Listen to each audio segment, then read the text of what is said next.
El doctor Juan Belit Granda, internacionalista, es congresista, un conocedor del ámbito internacional y sobre todo latinoamericano y de sus tareas y preocupaciones. Bienvenido, como siempre, doctor Belit, Ánfora 2021. Buenos días. Muy amable, muchas gracias por la bienvenida, estimado Néstor. Para mí es un gusto y un honor estar en Ánfora.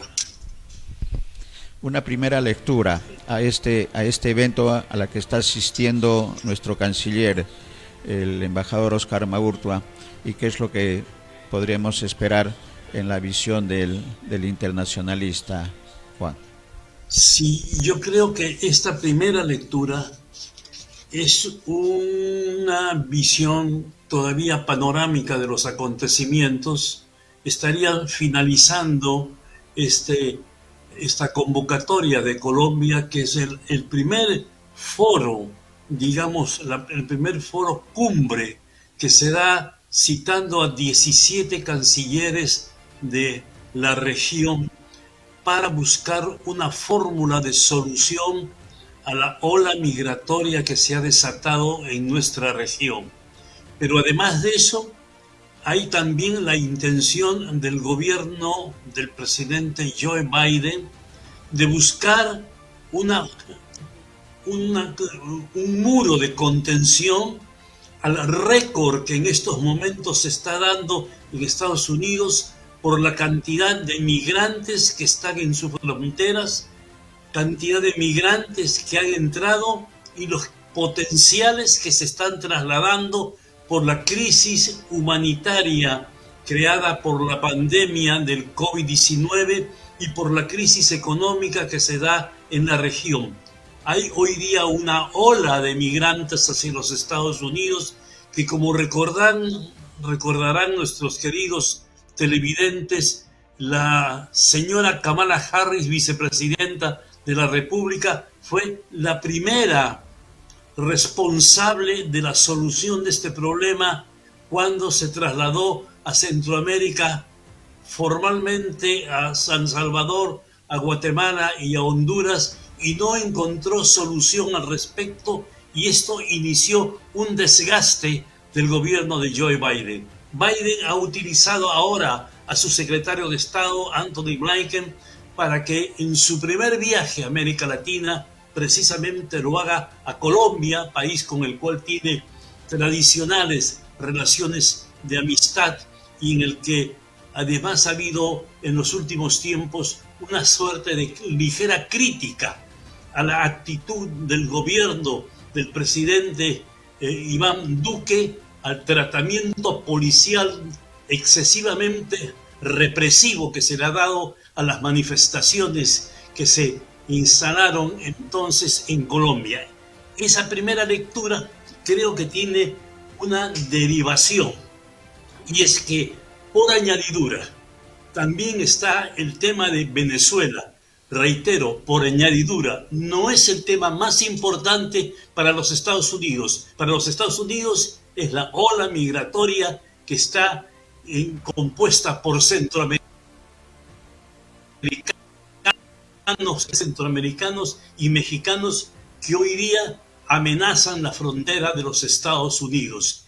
Creo que hay una búsqueda de solución. Este es un problema global, es un problema muy grande, no es solamente un problema de América, es un problema que también lo tiene Europa con las migraciones africanas y las migraciones de los países que han entrado en conflicto como Siria, como Afganistán, etcétera, etcétera, y que también hay un proceso de éxodo generalizado en el mundo. El caso de nosotros, de los latinoamericanos con los venezolanos, las frases del secretario de Estado norteamericano Anthony Blinken han sido suficientemente elocuentes, primero para felicitar al gobierno de Colombia por el trato humanitario, el trato solidario que le ha dado a la gran migración venezolana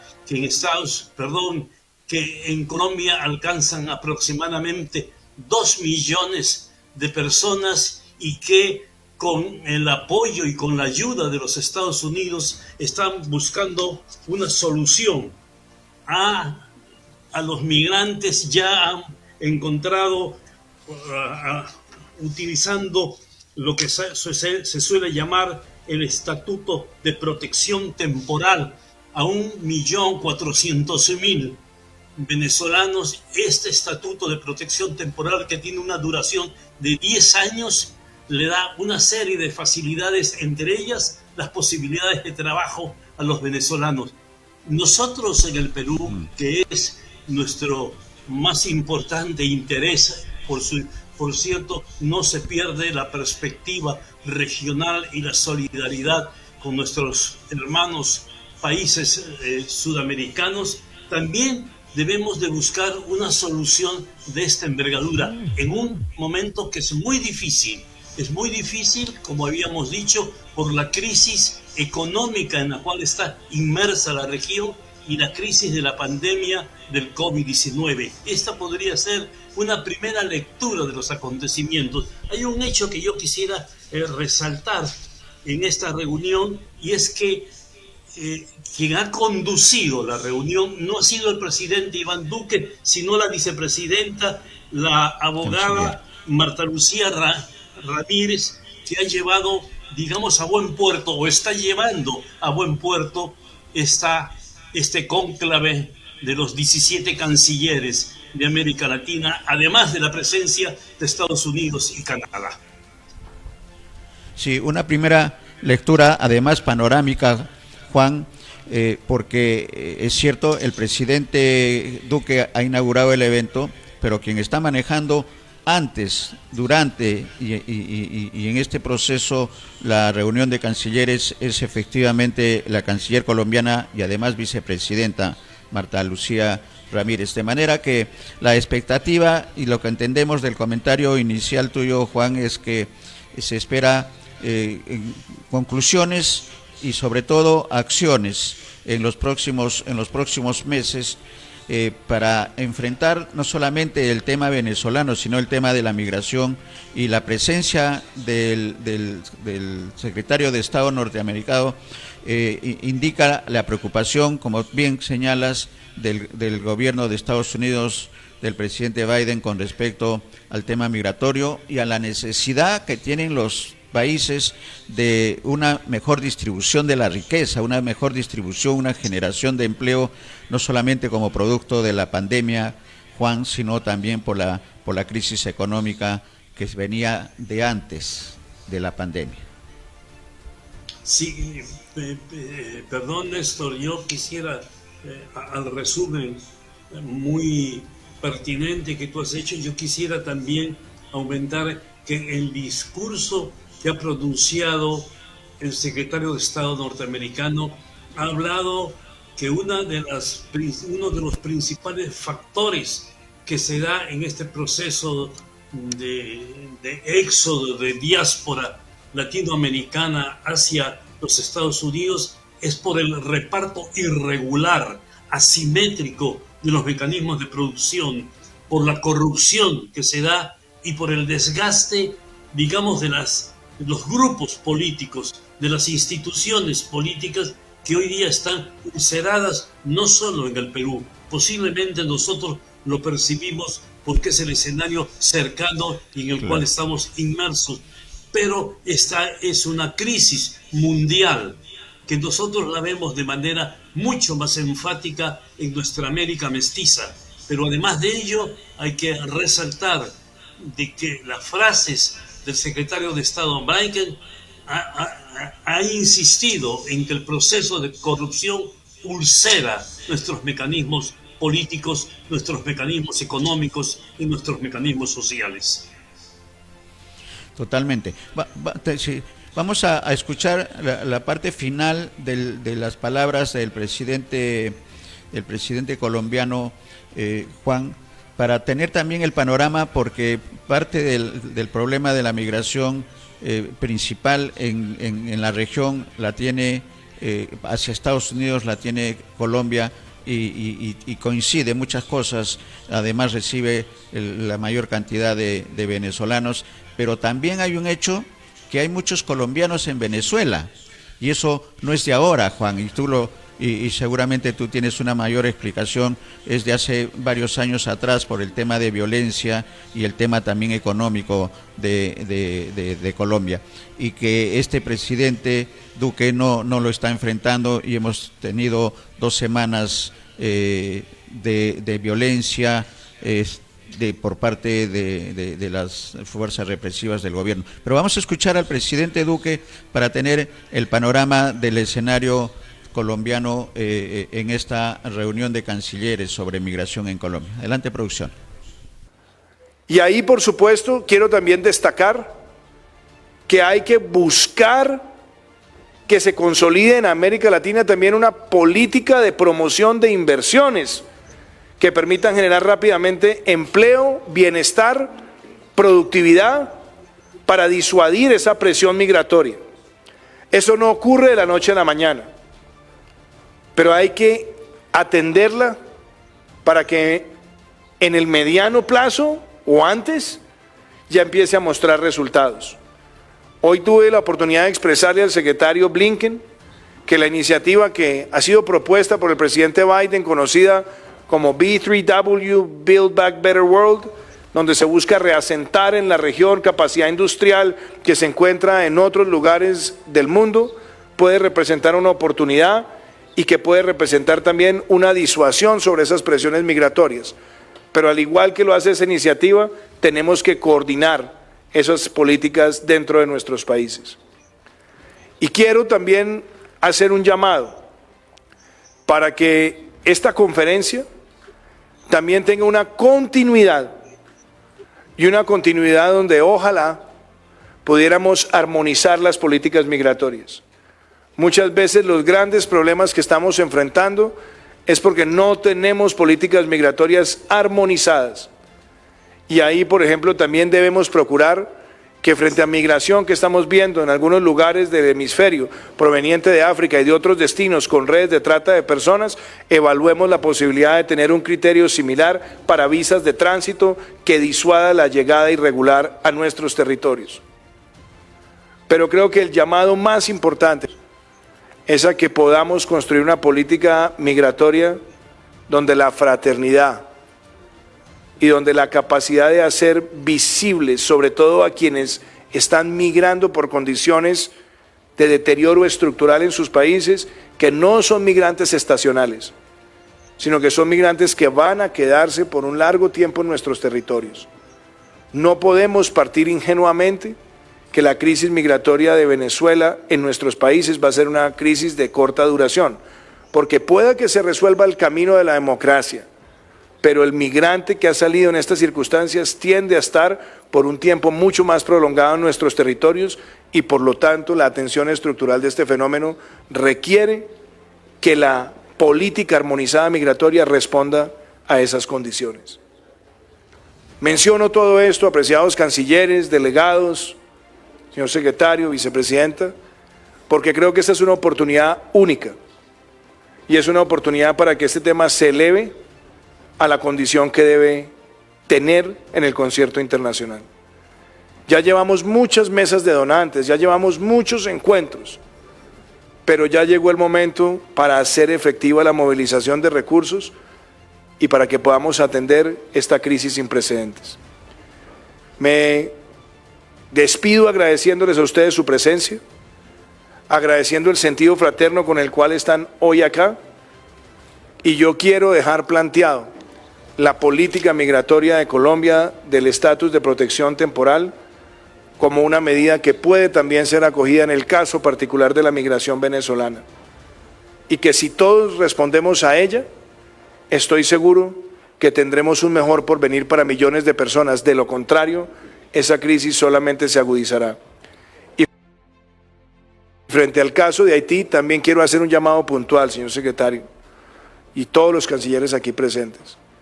Dentro del multilateralismo, dentro del BID, la CAF, el Banco Mundial, se requiere una intervención en Haití estructural. Lo vimos hace más de 10 años cuando el terremoto devastador del 2009. Hoy necesitamos una acción que permita en Haití generar esperanza e ingresos.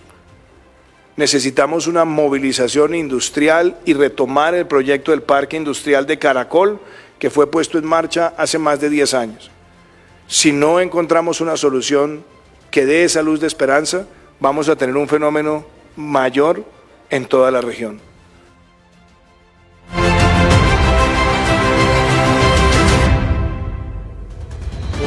Muy bien.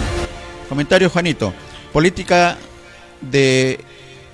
Dice política de priorización de inversiones, armonizar políticas migratorias y movilización de recursos, creo que son las palabras claves. Comentarios, por favor, Juan. Sí, hemos perdido, estamos con el tema de conectividad, hemos perdido el contacto, pero importante lo que hemos escuchado del presidente Duque en la reunión inauguración, en la inauguración de la reunión de cancilleres, porque habla de una política de priorización de inversiones en el hemisferio. El pedido que le hace el presidente colombiano al presidente Biden de Estados Unidos. En el tema interno de la región, armonizar las políticas migratorias. Y en un pedido final, la movilización de recursos hacia el hemisferio y con una atención especial para el tema de pobreza extrema que tiene Haití. Entonces, ese es el escenario que fijó el presidente Duque en la ceremonia de inauguración el día de ayer y que continúa el día de hoy. Seguramente se van a dar a conocer las conclusiones más importantes de esta, como bien decía el doctor Belit, que estamos haciendo, retomando el enlace, como bien decía, es la primera gran cita en la que hay casi 20 cancilleres de la región presentes física y también virtualmente, pero es la presencia mayoritaria. Estados Unidos tiene un papel muy importante en esta decisión, no solamente por el tema económico, sino también por lo que se está generando al interior de Estados Unidos con la política migratoria, y que le hemos analizado con Dreley Ríos y que la vamos a tener también en la presente edición, y que el presidente Biden ha señalado una mejor distribución de la riqueza. Es lo que ha planteado al interior de Estados Unidos y que es también, creo, el sentir de los países latinoamericanos a sus gobiernos. Ya tenemos nuevamente retomada la señal, producción, de manera que quisiéramos el comentario sobre lo escuchado por el presidente Duque, estimado Juan. Adelante. Sí, yo creo que hay también un elemento que resaltar, mi querido Néstor, que se ha hablado, que lo dijimos al comienzo de este programa, de ese espíritu de fraternidad que tiene que existir entre los latinoamericanos, ese espíritu de solidaridad. Y este es una especie de advertencia, porque también entre los objetivos que trae el secretario de Estado es ver in situ, en el lugar de los hechos, a qué se debe esa prosperidad de los gobiernos populistas, de los gobiernos que no tienen la democracia como su más importante faro. Lo digo porque esto lo ha reiterado en las conversaciones indistintamente con los cancilleres, el secretario de Estado, y también en algunas declaraciones a los medios de comunicación. No es gratuito que el canciller de Brasil, como el canciller de Colombia, también hay que decirlo, a pesar de que la forma como ha resaltado el secretario de Estado las relaciones de amistad que tiene Estados Unidos con Colombia, la cercanía, el apoyo que le ha estado dando en este proceso migratorio de los venezolanos, que hay una piedra en el zapato, digamos, por la injerencia de Colombia en las últimas elecciones. No hay que olvidar que Brasil y el presidente Jair Bolsonaro declaró su apoyo irrestricto al presidente Donald Trump en su proceso de reelección que, como saben todos nuestros queridos televidentes, no se dio, que más aún se suscitó una serie de controversias, de actos violentos, de toma del Capitolio, que hoy día está enjuiciado precisamente muchos de los actores políticos que intervinieron, los trágicos porque murieron 4 o 5 policías, y el mismo Donald Trump siendo investigado por su participación y su aliento a las turbas que finalmente desataron una suerte de pesadilla democrática en los Estados Unidos. Digo esto porque hay algunos elementos que son importantes tenerlos en consideración. También hay que tener en consideración que Chile cobijó con el respaldo del gobierno a una gran reunión, a un gran meeting contra los migrantes venezolanos, que tuvo además consecuencias nefastas para la región, porque algunos otros países han querido reiterar esta experiencia chilena. Estos elementos son importantes tenerlos en consideración. Hoy día se ha dado, cuando decimos de hoy día, desde un tiempo a se ha dado un fenómeno político, este éxodo, esta diáspora venezolana, era un elemento que nosotros no conocíamos en estas proporciones y en esta dimensión. Por cierto, que a los venezolanos nosotros les guardamos una gratitud porque ellos recibieron a gran parte de peruanos cuando tuvimos una gran crisis en el primer gobierno del presidente Alan García. Ellos recibieron, como también recibió Argentina, pero desgraciadamente cuando van gran cantidad de personas a los otros países, también van los delincuentes. Y eso se puede evitar, se puede clasificar, se puede seleccionar, pero hay en alguna medida, algunos logran llegar a esta suerte de tierra prometida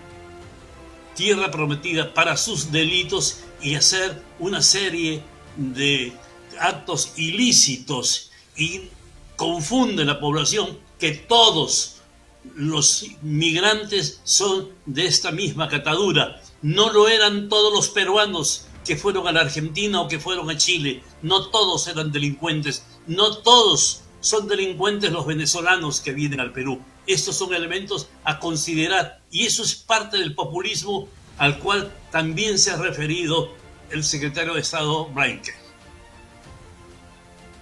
Perfecto la apreciación, porque son varios tipos de migrantes, ¿no, Juan? Los perseguidos, los que salen por temas económicos, de discrepancia con el gobierno de turno, y también ahí ingresan los delincuentes que son los menos. Ha dicho, quisiera un comentario tuyo, lo que ha dicho Duque, y que merece una atención, porque habla de la desigualdad. Y la desigualdad es la que crea la migración en muchos casos. Y habla de una política de promoción de inversiones en la región. Bueno, evidentemente creo que habíamos abordado este tema al inicio también de este conversatorio, mi querido Néstor, de ese reparto asimétrico que se da.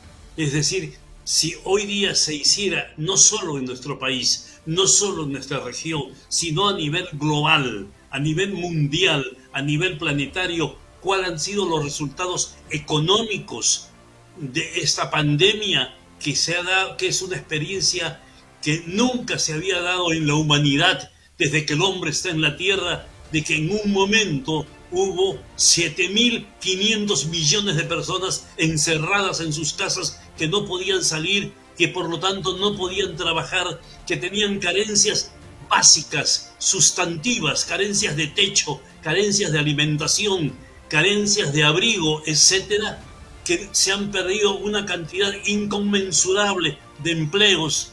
La gente ha perdido su capacidad de emplearse, su capacidad de trabajo, han cerrado fábricas, pero hay un grupo, que es un pequeño grupo, que es el que ha duplicado sus inversiones, ha ganado inmensas cantidades de dinero. La cantidad, nosotros en nuestras, en nuestra región, más aún en nuestro país, si nosotros hacemos un balance de cuánto han ganado los bancos, de cuánto han ganado las clínicas, de cuánto han ganado los laboratorios, de cómo se aumentó el precio de los productos medicinales, más aún productos para combatir el COVID-19, esto nos desgarra el corazón por la forma infraterna con la cual nos hemos comportado. En los periódicos sale que en las clínicas, cuando entraban los pacientes, muchos de ellos casi en trance final, los precios de las medicinas eran exponencialmente aumentados para en el instante final de sus vidas arrancarle el poco dinero que les quedaba. Exactamente, esa es la realidad que se ha vivido y por ello creo que las palabras de Duque tienen mucha importancia. ¿Por qué? Por la reflexión, Juan, de la participación de la inversión, la inversión interna de los empresarios, en este caso de los empresarios peruanos, que tienen que también participar. No es el Estado solamente quien tiene que asumir el rol promotor en el tema de las inversiones y por lo tanto de la generación de puestos de trabajo, sino también la industria y los empresarios peruanos. Gran responsabilidad teniendo el escenario que tú has señalado y que no es ajeno solamente al Perú, sino a todos los países en la que el tema de la crisis sanitaria, que es a nivel mundial, afectó y creó riquezas creadas en torno al dolor, y es tiempo, creo, que también haya reflexión por parte de los empresarios peruanos en esa línea. Esperemos con optimismo, como siempre, Juan, el tema de esta reunión de cancilleres para el tema de la migración, y seguramente esperemos que tus tiempos lo permitan, porque deben darse a conocer el día de hoy, en las próximas horas, las conclusiones más importantes. Vamos a tener un enlace con Colombia, con Drely Ríos, nuestra colega peruana también y analista internacional, para que nos dé a conocer lo último. Sabemos que el secretario de Estado Blinken ha tenido una reunión en horas de la mañana para precisar algunos de los temas que hizo y que ha hecho el presidente Duque en su discurso inaugural, de manera que vamos a tener noticias y ojalá que tus tiempos lo permitan para que el día de mañana podamos continuar con el comentario y con las conclusiones y las tareas que se vienen para todos los países y especialmente para el Perú, que está en una situación bastante delicada, no solamente en lo político, sino también en lo económico y sanitario, que felizmente ya se está superando y eso hay que reconocer por parte del Ministerio de Salud. Juan. Bueno, sí, efectivamente, yo creo que estamos a la expectativa de cuáles los acuerdos a los cuales se llega. Creo que la cooperación es el principal elemento que se va a tener en consideración, es decir, unificar criterios, unificar fuerzas. La unión hace la fuerza, esto que parece solo una frase lírica, en estos casos se hace realidad. Es decir, nosotros vamos a tener más fuerza para detener el proceso de contagio de esta pandemia, sus variantes que se han dado, que están amenazando países como Reino Unido, países como los mismos Estados Unidos, y que felizmente en algunos países de América Latina el contagio no ha avanzado como se esperaba en ese nivel de avalancha, que es el caso de Perú, que casi tenemos en estos momentos 52-53% de personas con las 2 vacunas, y eso ha permitido una suerte de muro también de contención al avance. Y hay que entender una cosa, pedirle también a nuestros queridos compatriotas que ellos también hagan el esfuerzo de extender esta inquietud del gobierno. El gobierno nos cuida, pero también nosotros tenemos que cuidarnos. Nosotros tenemos que unir fuerzas, que unir caracteres, que unir voluntades, unificar nuestros criterios para salir adelante. Mira, hay un bien común, que es el bien de todos los demás, que es el bien más grande al cual nosotros siempre aspiramos. Hay una frase que retrata y que puede ser un refrán o una sentencia, pero que sintetiza una realidad. Dice que una mano lava la otra, pero que las dos lavan la cara. Muchas gracias, Néstor. Excelente la conclusión, excelente el final, Juan, y compartimos totalmente. Vamos a estar atentos, entonces, ojalá que mañana tus tiempos permitan poder ampliar un poco más de esta problemática que va más allá de la migración. Es un tema social, es un tema de desarrollo humano y que compartimos totalmente, Juan.